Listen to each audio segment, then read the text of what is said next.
मित्रों, हमने आपको बताया था कि कल हम आपको जो टेसू की कहानी है, टेसू की खेलने की परंपरा कहाँ से चालू हुई है उसके बारे में बताएंगे। तो ये बात है महाभारत के टाइम की। इसका शुरुआत महाभारत के टाइम से हुआ था। एक चक्र नगरी थी जहाँ पे पांडवों ने अज्ञातवास किया था। तो जो भीम के पुत्र थे घटोत्कच, भीम ने हिडिंबा नामक राक्षसी से विवाह किया था, जिनके पुत्र घटोत्कच हुए थे।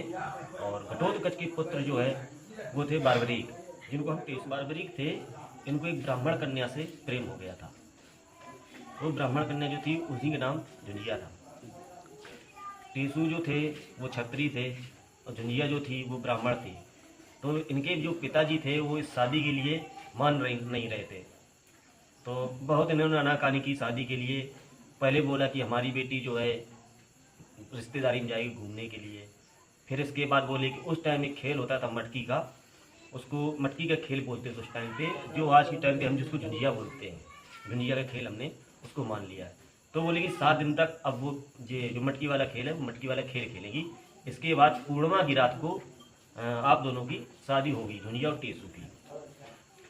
तो इसके बाद उन्होंने क्या किया, सब जगह बता दिया जाके, अपने रिश्तेदारी में भेज दिया जाके निमंत्रण, फलानी तारीख को आना है। लेकिन एक षड्यंत्र था उसमें कि आपको शादी पूरी नहीं होने देनी है। अपने रिश्तेदारों से बोल दिया कि ये शादी पूर्ण नहीं होने देना है। तो जब इन दोनों के झुंझिया और टेसू के फेरे हो रहे थे, उस टाइम पे जो उनके रिश्तेदार थे उन्होंने आक्रमण कर दिया इनके ऊपर, जिसमें टेसू महाराज बुरी तरीके से पराजित हो गए।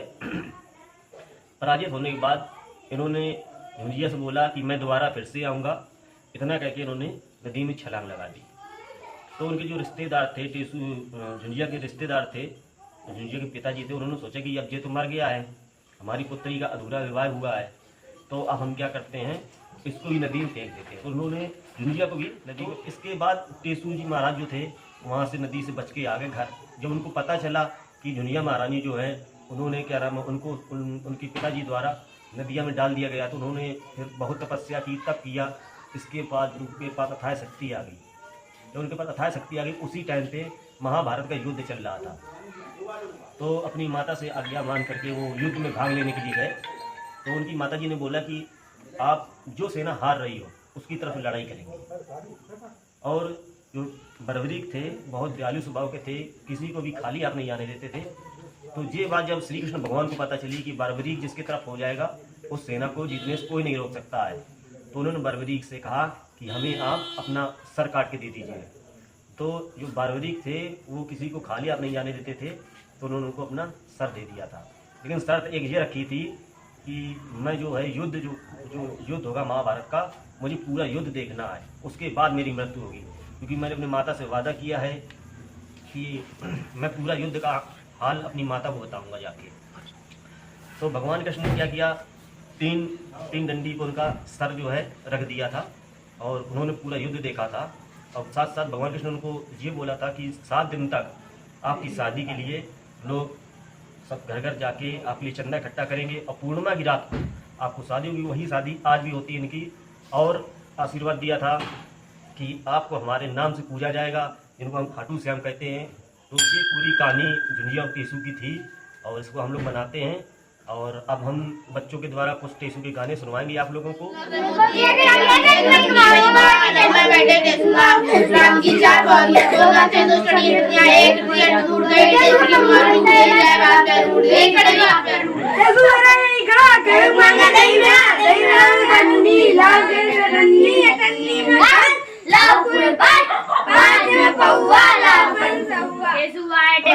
रोटी खाई बेसन की, बेसन जम गया पेट में, टेसू मर गए जेठ। पानी बेसन के, पानी पियो लैट्रिन को, पानी को सेटिंग बड़ी लुच्ची, टेसू लाली पुच्ची। बेसन से खाए पकौड़ी बेसन के, पानी पिए मटका से, पैसा मांगे झटका। आपने टेसू महाराज की कहानी सुनी और कुछ गाने भी हमने सुनवाए।